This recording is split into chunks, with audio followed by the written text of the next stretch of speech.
Good evening, ladies and gentlemen. This is Harry Buppet. Welcome back to another StarCraft 2 Daily Masters.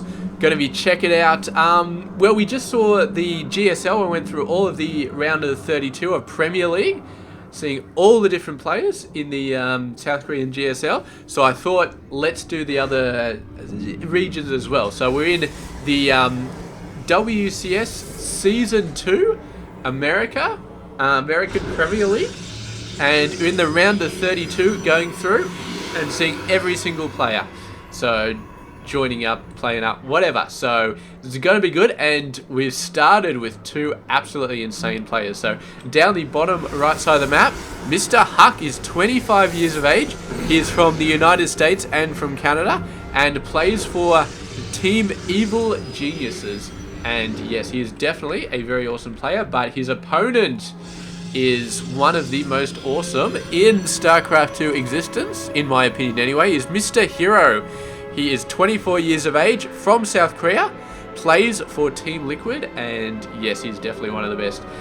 So, what have we got going on so far? Not a lot. We do have a fast Twilight Council coming out for Mr. HerO, another one for Mr. HuK as well. So both obviously with a similar idea. The question is, Dark Shrine or Blink? That's the question. Looks like it's going to be Blink for Mr. HuK, and HerO looks like Blink for him as well. So it's going to be a nice Blink battle. Nobody deciding to go for anything fancy.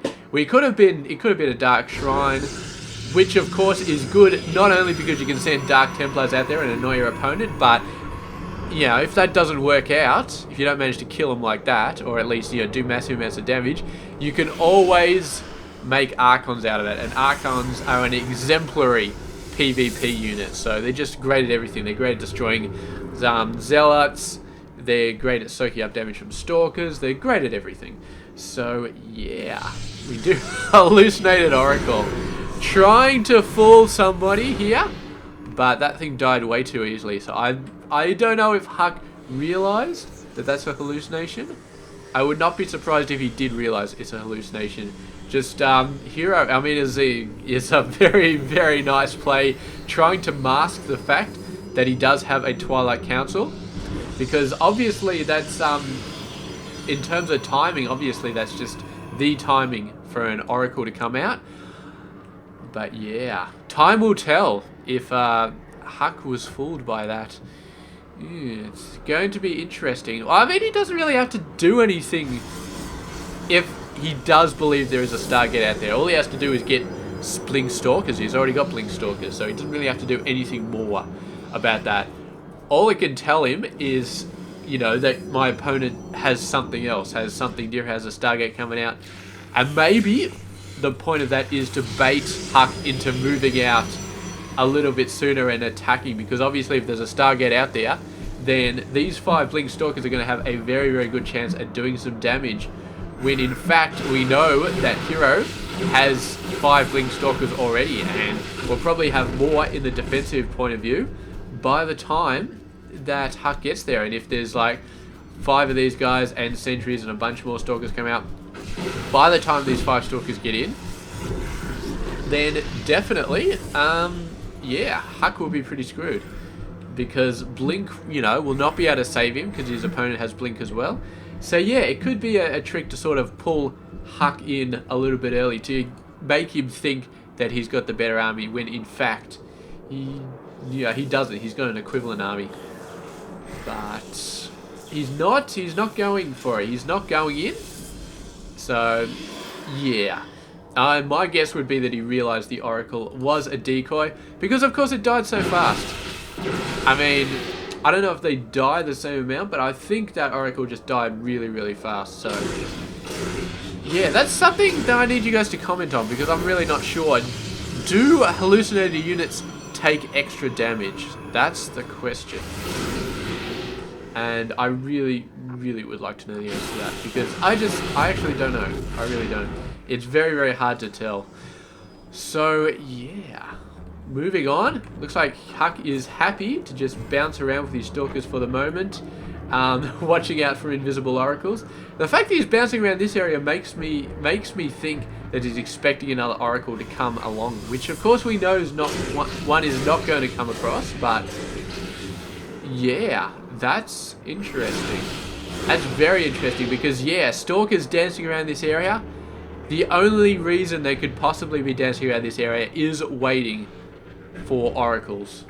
So maybe that was what HerO was intending in the first place, is to actually sort of not lead the Stalkers in, but in fact to keep them away, to keep them worried about the Oracles, because, yeah. And that gives HerO a lot of time to build it. I mean, it could be a million different things right now. It really could be. But I'm starting to think that maybe I'm just thinking that because that's the way it turned out. On the other hand, HerO is not really moving out too much. He's quite happy to sort of sit back and relax, but he is building a ton of units right now, getting a ton of Immortals out, all that sort of stuff. HuK, of course, with a ton of Immortals as well. Neither player has Zealot legs, but the Zealots aren't a critical force in anybody's army as of yet. Let's have a look at the count here. 3 and 6 versus 3 and 8. We do have a bunch of Zealots over there as well. Sentries, HerO is 1 up. Workers, HerO is actually 2 up as well. So very, very close. I don't know if the 2 extra Stalkers are going to make a difference. HuK has level 1 weapons. HerO currently does not, so this could be quite a decent jump. But the 3rd Immortal isn't actually here. It's still squallowing on its way, but the longer it takes, the closer HerO is to getting level 1 weapons. So needs to do critical damage before level 1 weapons hits, and I mean killing Immortals. That sort of critical damage. With the force fields, he's actually trying to keep these forces away so he can take out the Nexus right here. If he takes out that Nexus, that will be absolutely insane. The Immortal is almost here, or did it already get taken out? I think we may have already lost. Yes, HuK already lost an Immortal somehow, so great work from Mr. HerO, but his own Immortals are getting swiftly annihilated right here, going down very fast, The workers are having to turn around, and HuK doing an insane amount of damage, but his own Immortals starting to get taken out. Does he have critical Stalker amount? I don't think so. I really don't. He's warping in reinforcements very nicely, and the reinforcement advantage really doesn't apply too much when you're playing against a Protoss player, because they warp in a pylon and there is no reinforcement advantage anymore, unless you count heavier units like the Immortals and like the Colossus and stuff like that, which when this Immortal comes out, it is definitely going to be pushing Mr. HuK away quite easily. Oh, here he goes. We're going to see a blink up the top. I'm guessing we are. Oh, just sort of drawing these guys away, but there is an Immortal coming over this side, and the Stalkers wisely choosing not to blink up, although I think 4 Stalkers could probably take out an Immortal, although it would take a while. So in the end, let's have a look at the death list. My god, would you look at that? 26 workers have died so far. That puts HerO down 36 under 49, which is not where he wants to be by any stretch of the imagination. A bunch of other miscellaneous units lost. HuK did lose a ton of Stalkers, so he did pay, he did pay the price for killing all of those workers, but he killed a Colossus as well, and yes, I'd say that's worth it.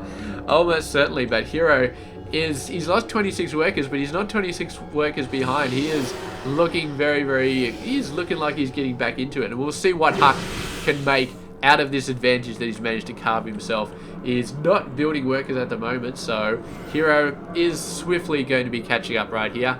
HuK is getting a 3rd base though, so that will allow him to push out nice and fast with those workers if he decides to. Maybe get up to the 60 mark, maybe even higher if he really wants to, but it looks like he's just happy where he is at the moment. Yes, getting Colossus out. So he's pumping out 2 Colossus at a time.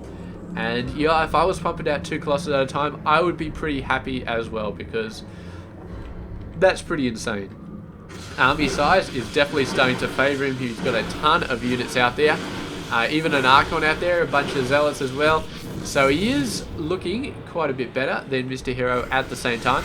And those 2 Colossus are really going to start to favour Mr. HuK. So yeah, HuK, I mean, he's got this worker advantage. He's definitely made a hell of a use of it with getting those Colossus out and getting level 3 weapons out as well. He's got level 3 on the way.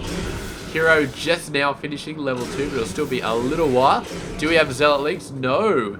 Needs to get Zealot legs, man. HuK, that is what you need. But I suppose 200 gas is hard to find sometimes. So he definitely needs Zealot legs though, man. Come on, come on, come on.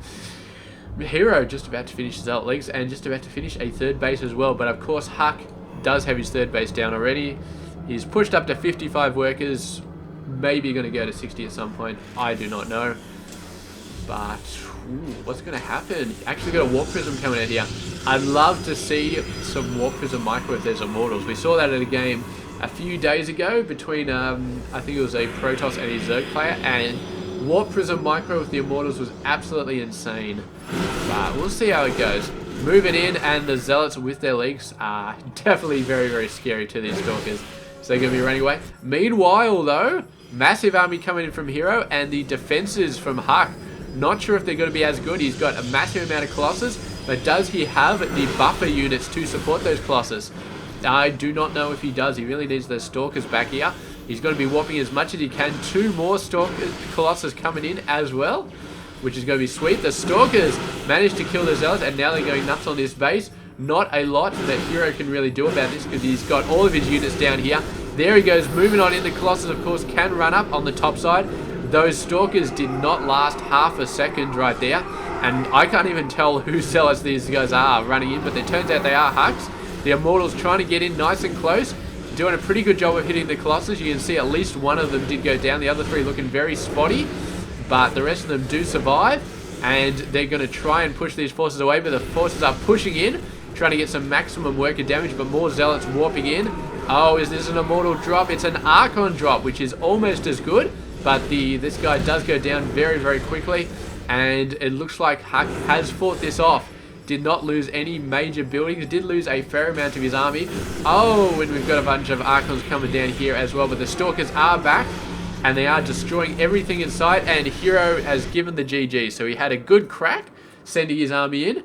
But just, I don't think he expected that many Colossus to be waiting for him.